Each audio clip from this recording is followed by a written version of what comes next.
More on the markets. Joining us is JoAnne Feeney. She's a partner and portfolio manager at Advisors Capital Management. JoAnne, what do you think? These numbers coming as a shock to the markets, looking at the Fed futures, now anticipating quite a bit longer and higher in terms of where the Fed's going to have to keep rates. What do you do here? Yeah, good morning, Becky. I think the markets are finally realizing that the Fed has a difficult task ahead of them, and they're going to have to keep raising rates to make sure inflation expectations long term stay anchored, which they currently are. And that does create a challenge for investors. At this point, we really recommend higher quality names. And for those already in retirement, names that generate dividends, not just decent dividends, but dividends that can rise with the rate of inflation. We are looking at the futures at this point down by more than 470 points. We were up more than 250 points before we got these numbers 26 minutes ago.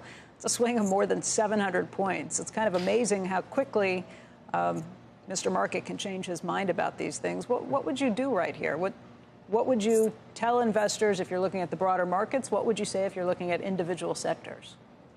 You know, one of the things I think we need to recognize is that the global economy, the U.S. as well, is facing real shocks. We've moved on from an energy shock, where prices have come down there. But now what we're seeing are the ramifications of the labor shock, both from COVID, from early retirements, from women leaving the workforce. This thing is lingering. And you combine that with the supply chain problems that are still emanating through the housing market, for example, and the labor shortage is really complicating hotels, for example, because they can't open up all the rooms. So we have shortages that showed up in the CPI report as higher costs of leisure activities. It's in the services now, not just in the goods trade. So for investors, they really need to look at today potentially as an opportunity, but recognize that things are going to be volatile as this shock plays through. It's going to take a while to get out of this. But there are opportunities out there, and we can talk about individual names if you like, but it's definitely a volatile time, and investors need to be patient. Sure. Toss out a couple of names if there's anything you do like. Yeah, sure. I mean, I think long-term secular growth companies like an Amazon, for example, or Microsoft are very good places to be. One offers a dividend, one doesn't. Also, for recession-proofing, something like a Target and a TJ Maxx, we're going to see mid-level consumers shift down to try to save money. And then also the luxury ends are also still pretty good because the wealth effect of high prices isn't as severe for the higher end consumer. So something like a Williams-Sonoma. But you really want to also build, income into portfolios for the retired crowd that we do for our clients.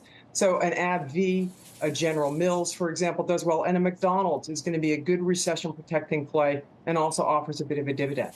JoAnne, let me just ask you about the Fed futures. Steve Leisman did a very good job of pointing out that there's an 80% chance now figured into the market that the Fed will raise by 75 basis points next week. The only surprise here is that the other 20% has them raising 100 basis points next week. What would happen to the markets if the Fed actually raises by 100 basis points? Well, I think that would be a negative surprise to the markets. I think they then worry that rates are going to go even higher than what's currently priced in at a year out from now. And that would constrain things that are really financed. People might worry that firms will pull back on some of the capital investments they're doing with that marginally higher cost of capital. So I think that would lower the growth forecast over the next year if things were, if the Fed raised by that much. I think 75 basis points is still probably, extremely likely. So I don't really anticipate that 100 basis points, but it does serve as a warning that investors need to be prepared for things to get worse before they get better. But again, most investors should be looking at a year, 2, 3, 4-year time horizon. And so they really need to be able to look beyond this crisis. The pullback today might be an opportunity for some folks to say, you know what, I wanted to buy this certain stock, but it rallied too much. Let me jump in now and grab it.